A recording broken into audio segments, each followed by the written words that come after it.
Hi friends.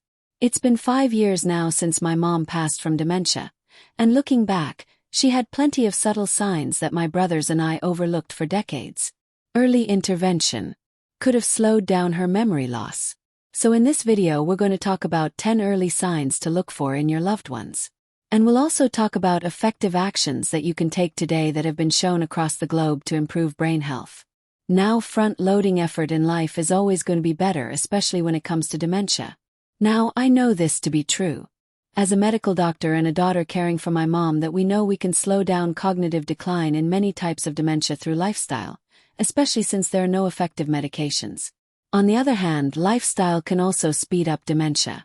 So if I go back in time, everything would have been so much better for our family and my mom if we had all recognized and addressed those subtle signs to work together to support my mom at the last leg of her journey. And watching this video, I hope will help you not make the same mistakes and ignore the 10 early signs of dementia. Because having the right infrastructure, the right intervention and interaction, dementia develops slowly in the beginning of the journey will be the most effective time to change the rate at which a person declines in their memory. Dementia happens 20 to 30 years before someone is officially diagnosed. So keep in mind that even though these signs and symptoms are going to be common, it doesn't mean that someone has dementia for sure. It's simply because these symptoms, they represent the brain's default mode, and they are in all of us.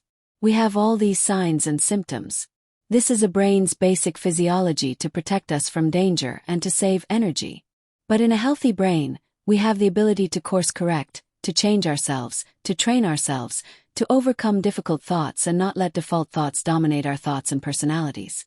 And that's why if you recognize these signs in you or your loved ones and you don't like it, you can choose to train your brain and his or her brain to do something else.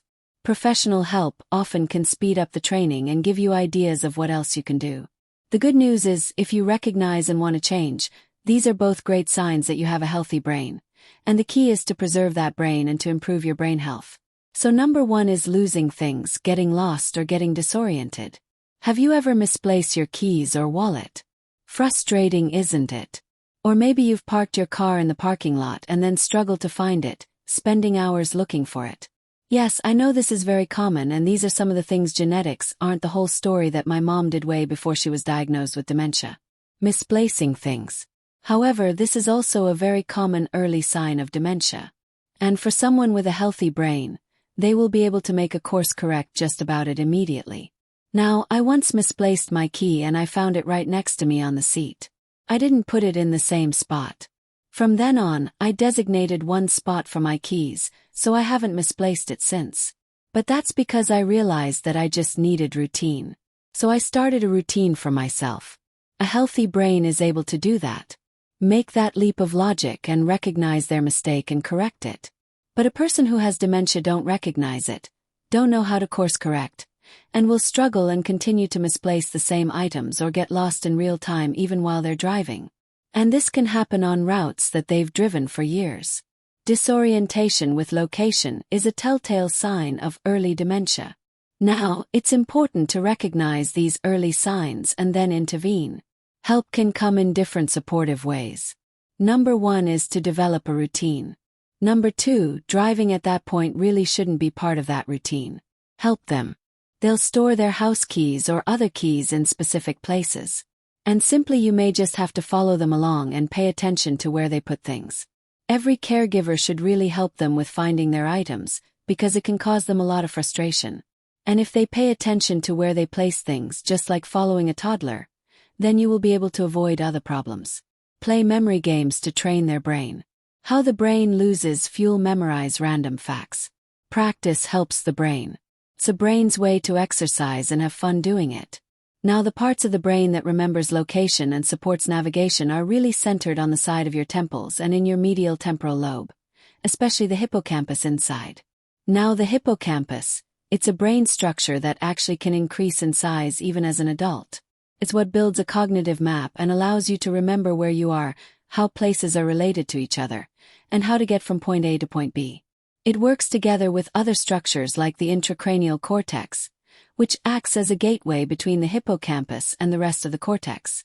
Now, when we talk about the hippocampus, and I mentioned an increase in size, it's one of those things that are very sensitive to your lifestyle. It is the most plastic region in the adult brain.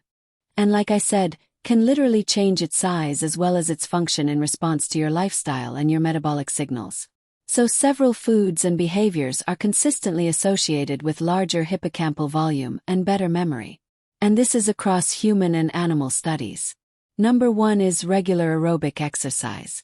That's the strongest lifestyle factor known to increase hippocampal size. So activities like brisk walking, jogging, cycling and swimming, they all increase in brain-derived neurotrophic factor, which improves cerebral blood flow. And it also stimulates neurogenesis in the hippocampus, vitamin deficiencies and cognition, so even moderate exercise done consistently has been shown to slow hippocampal shrinkage. And this can just happen with aging. But really it's aging from the lack of movement. And in some cases it can give it back to the normal optimal size. So my brother made it a point to walk with my mother every day. And sometimes she wouldn't want to do it. And sometimes she complained it was too cold or rainy outside. That's okay. He would just walk her in circles around the living room. And he believed exercise decreased brain shrinkage and increased people's memory. Doesn't just do that for demented people. It also does that for young, healthy people. Exercise has been shown to improve test scores. I think we underestimated the power of our muscles to make hormones and signaling molecules to then support the rest of our body, especially our brain. So if you're not in the habit of moving, just walking, it doesn't need to be like running a marathon. You just need to get out and walk a brisk walk or a stroll up and down a hill. It's beautiful for not just your muscles to increase your core strength, but also to increase your agility and to move your motor cortex and your sensory cortex in your brain. Our brain is made out of different regions, and it's super important to use all of the brain and not just focus on one thing, because when you do that, the rest of the brain parts that move your arms and legs, they're not as robust. So this is why it's important for all of us to move every day. Moving every day not only protects our metabolism, but protects our brain health. Sleep is also essential. Sugar damage to the brain, sleep deprivation, is a form of torture. But when you sleep deep, consolidate as sleep supports your hippocampus memory consolidation and clearance of metabolic waste. So if you have chronic sleep deprivation that raises hormones like cortisol, it selectively damages hippocampal neurons. So protecting sleep duration and circadian rhythm is a direct investment in your hippocampal health. Stress reduction is another important factor in matters because the hippocampus is highly sensitive to cortisol. That's the stress hormone. So chronic physiological stress and anxiety that's associated with hippocampal atrophy. So it's important not to stress people out or not to stress yourself out. Practices at lower stress hormones such as mindfulness, meditation, time with nature, a walk, social connection, breathing practices, they'll help preserve your hippocampal volume. And you can do this yourself. But it's even better if you do it with your loved ones. Now, from a nutrition standpoint, polyphenol-rich plants, foods that are colorful, they strongly support the hippocampus. So we're talking about blueberries, strawberries, grapes, pomegranates, cherries, cocoa powder, green tea and colorful vegetables. They all reduce neural inflammation and oxidative stress, which happens tremendously at an astronomical rate in the brain. These foods also increase BDI and have signaling, so they directly influence your hippocampal plasticity. Now on the nutritional, don't forget omega-3 fatty acids, especially DHEA from whole food sources like small fatty fish or algae. Ultra-processed food effects, they're all structural components of your entire brain, your membranes. And they support synaptic growth in the hippocampus. So adequate omega-3 intakes is essential to have every day. And it's definitely associated with better memory performance and slower hippocampal shrinkage compared to not getting omega-3s. So your overall dietary pattern that also stabilizes their metabolism and is stable. Blood sugar is critical. Ironically, elevated glucose levels from prediabetes to drives increases insulin resistance that impairs hippocampal function. But if you eat a diet centered on whole plant legumes, intact grains, vegetables, nuts and seeds and fruits, a diversity of them, rather than ultra-processed, refined carbohydrates, those are associated with larger hippocampal volume and better cognition. Time-restricted eating can also help because it activates pathways. IBDs amp in autophagy, which supports your hippocampal resilience and neurogenesis, especially when you safely do it appropriately. No novel items, learning new skills, reading, language learning, and spatial navigation. They all stimulate the hippocampal circuits, so offering them a leader to help them learn is important. The hippocampus responds to being used, and learning and memory. Information uses the hippocampus.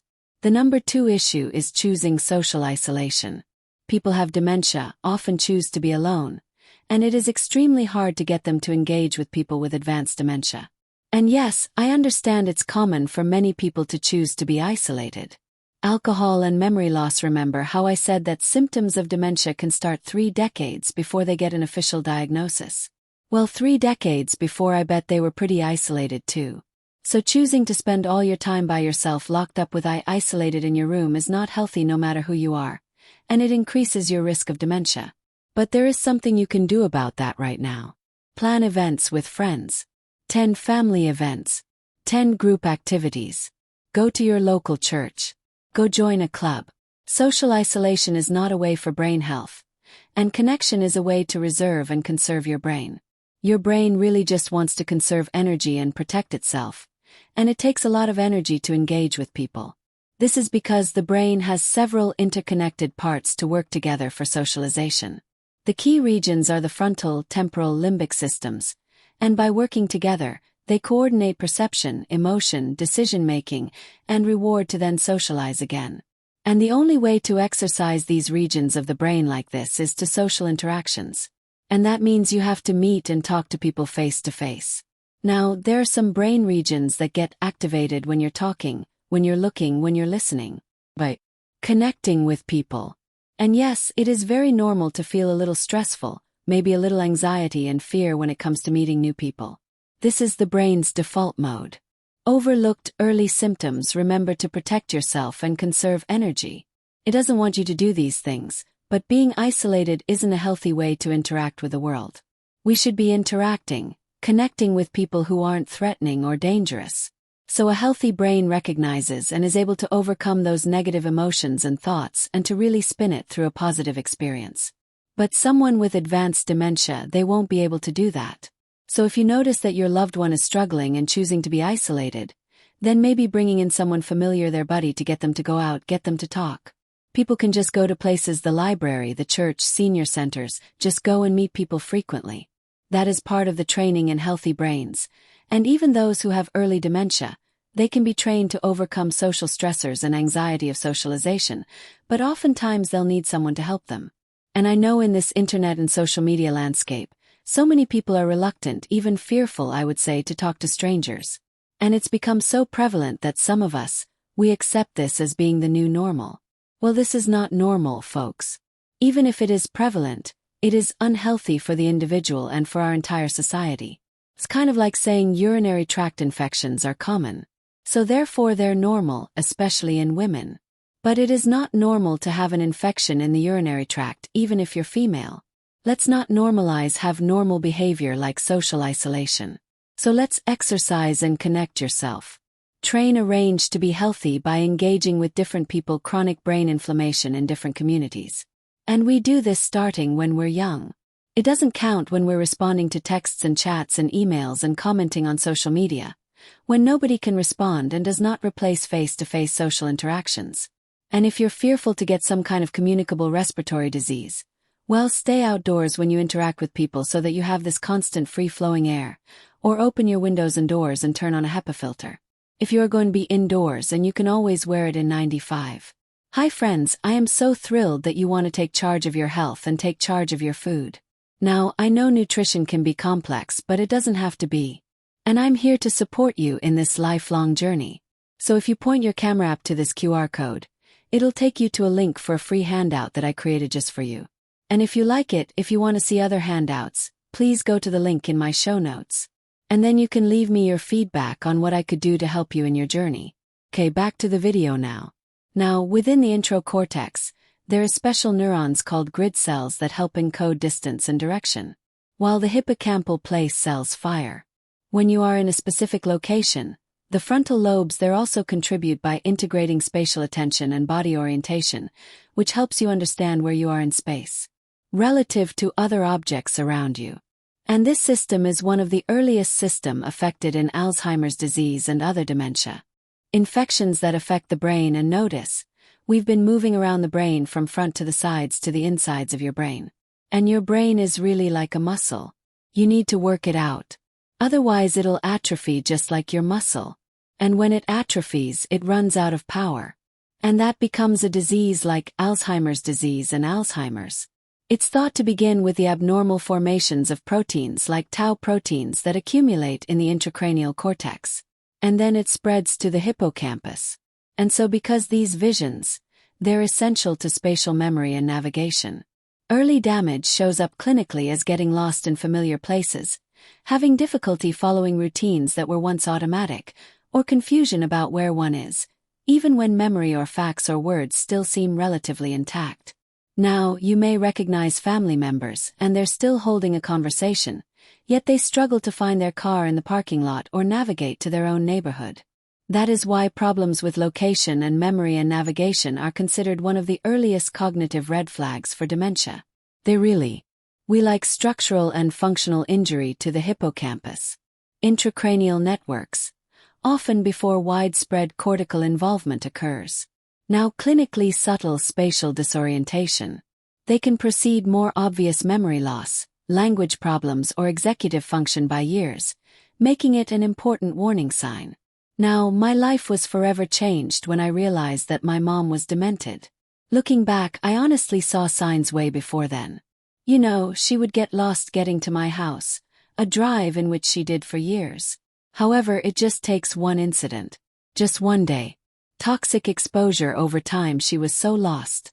She was super late and she just blamed it on road closures. So I just thought nothing of it because that's a totally legitimate reason to be late, right? Then she also started getting lost driving home. And in those days she'd have a smartphone. She had a map. Thomas died. There was no GPS, but honestly it's as typical for my mom because she was just never good with directions. Well, anyone like that, my mom would be the one struggling. Find your car in the parking lot. Disneyland. So when she got lost driving to my house, I basically kind of didn't think much of it, even though now I realize that was pretty odd because she used to be able to drive to my house without a problem. My mom also started misplacing things when she lost her keys. They were literally at the foot of her chair, but I had to go home to find it. Statistically, sort of like mine are painfully common. Dementia affects more than 55 million people worldwide, and that number is expected to triple by 2050. And in the US, nearly 1 in 3 adults over 85 has dementia. But what's really discussed is that the disease process often begins in midlife, sometimes 40s or 50s, long before anybody recognizes a diagnosis. You don't want to wait for your autopsy to show that you have a problem, right? Because autopsies can show changes in the brain, which can occur 20 years before symptoms meet diagnostic criteria. For Alzheimer's, that's called early dementia, and it's usually late-state biology. Now number 3 is finding the right words. Finding words to be difficult. People often so knowing what they want to say, the words you steal out of reach a substitute. Simpler words to compensate. Supporting natural detox, they may pause in mid-sentence. They joke about losing their vocabulary. And sure, once in a while we all forget a term or so, but we don't forget the ones we commonly use. However, when we practice talking to people over and over and socializing and practice conversation, it is easier to remember what normal healthy brains to a brain with dementia can improve when they keep practicing skill sets like conversations. However, a person who has advanced dementia, they are likely to lose more of the vocabulary they're difficult to notice in the beginning. Part of it is because language retrieval depends on distributed cortical networks. Early damage shows signal transmission, especially under pressure, and fatigue comprehension remains intact, yet people compensate well, which delays cognition, and family members often say they're still just as sharp, even as language efficiency declines. My mom misplaced words during conversation, and she would actually blame it on being tired. And I could tell things were becoming overwhelming. But I kind of ignored it. Number 4 is a reduced ability to do once normal tasks normal. Routine. Set filled, easy before, like planning a trip, managing multiple appointments, following recipes, they start feeling overwhelming. Now I found myself helping my mom with household tasks as she can do prior. I can tell she would always get anxious, and so she ignored a leaking water heater and toilet. But eventually we convinced her to stop watering her garden when it rains. Some people call it smoothness or being cheap. Others just realize we don't want to hire help. And in reality, the brain's executive networks are struggling to even realize these are important to address. Foods that defend brain cells. In essence, people with dementia have reduced cognitive load tolerance. Now, on the outside, it may seem like you just don't know what they're thinking yet, they're ignoring the obvious problems. The reality is people with dementia, they don't recognize or know how to solve simple, routine tasks. That comes in number 9, which is subtle changes in mood or emotional regulation. Do you know anybody who gets irritated easily or frustrated over the smallest thing, right? Or anxious over seemingly normal situations? And sometimes it seems that he really simply don't care. But in a split check, everything seems to be back to normal. These emotional outbursts or apathy can often precede memory loss by years, and it is not uncommon to attribute these changes personality to menopause, to retirement, or life social stress. But the problem is that anything can trigger these emotions as they lose emotional control. Now my mom, she socially isolated herself after my dad passed away. And simply the idea of a stranger coming to fix anything in her house would give her so much stress that she would end up raising her voice at me. I just thought she was frustrated at the cost or inconvenience. But regulating emotions is highly linked to the frontal limbic circuitry, which is highly vulnerable to inflammation and vascular injury. Doesn't this sound like mood disorder? Mental health issues like anxiety and depression increase not only the risk of dementia, it can often be a manifestation of dementia itself. Now, sign number 6 is impaired sense of spatial processing. Blood flow and oxygen supply. So spatial processing is the brain's ability to perceive, understand, and mentally manipulate the relationships between object spaces and your own body and the environment. It allows you to know where things are far away they are and how they relate to each other and how you are oriented within space. So for example, if I say picked up a supplement and put it in front of the box, that is knowing where in front is in relation to the box, right? That's actually multiple sips. Pick something up and put it in front of the box, so I can say picked up a supplement, put it in between the first supplement and the box, and then place it behind it. So if I were to follow those instructions, I would pick up a supplement, put it in between the first supplement and the box, and then take it and place it behind it. Now, obviously I could do it because I gave myself instructions, but a person with dementia would not be able to follow these instructions depending on how serious or dementia is. Now, when you lose this ability, you lose the ability to safely drive. So people with difficulty in spatial processing, they won't be able to safely judge distance of their car to the car in front or behind them. And in the beginning, they may not be the ones getting into accidents, but they may be the ones to cause accidents because they're not able to anticipate the distance of other cars that are trying to maneuver around their car. They will also have difficulty following multiple step instructions. I just did an example. Healthy fats for memory, or you can say, take the paper in your right hand, fold it in half and then place it on the floor. These are complex tasks requiring multiple steps for the brain to process and to know space preferences and to integrate it into what they need to do. I often found my mom unable to pay attention. She would literally fall asleep in the middle of a conversation with literally 1 minute I'm talking to her and the next she's laughing. So in the beginning I just thought I was just being very boring. But eventually I realized she can stay awake for anybody or anything. And that's the 7th sign. Declining sleep quality loss, deep REM sleep. So you don't wake up refreshed. You wake up frequently at night, or you experience fragmented sleep, possibly for years before the diagnosis of dementia. This means that your sleep is not restorative. There's no downtime for the brain. There's no cleanup for the brain. Basically, the active housekeeping state. And during deep sleep, cleanup happens. Your cerebrospinal fluid flushes metabolic waste, including amyloid beta plaques. Now, chronic sleep disruption just simply accelerates toxic protein accumulation and synaptic injury. And unfortunately, this becomes a vicious cycle upon itself. So poor sleep is not just a symptom. It is a driver of neurodegenerative diseases. It's your sleep. Get in a routine. Get to bed before 11. Try not to wake up in the middle of the night to eat or to pee. If you're used to not falling asleep immediately in bed, and really try to cool down your room, make your bedroom only for a sleeping routine is super important. Movement as brain medicine. Try not to eat 2 to 3 hours before bedtime, even if you find yourself getting up multiple times at night. And it could be because you have a problem with metabolism, could be excessive glucose. So don't you think it's because you're drinking too much? You may be drinking too much for a reason, and that's why it's important to check it out. Go see a physician. And if you're struggling with sleep, sleep doctor. They are specialists in helping people figure out why they can't sleep. And it can be as simple as having a machine to help you breathe, because lots of people have obstructive sleep apnea, so they don't have restful sleep, and they become excessively tired during the day. But you can't have that diagnosis at home by yourself. You got to see a sleep specialist or a pulmonologist to make that diagnosis. So the 8th sign is increased sensitivity to sensory inputs from noise or light. She would often complain that the music I was playing in the car just simply irritated her, was too loud. It was irritating. The environments would feel overwhelming. They would trigger anxiety. Background noise becomes intolerable to them, and bright lights can cause headache and fatigue. So this really reflects impaired sensory filtering by the brain's inhibitory networks. Now, a healthy brain can be trained to suppress irrelevant input automatically. And when that filtering weakens, the world just feels overwhelming. Louder, brighter, just more exhausting to engage. So she would spend more time home alone. Hydration and mental clarity, and she avoided stimulation, which can further reduce cognitive resilience. Practicing going out in small eloqua and sometimes help. Number 9 is excessive rumination over thoughts.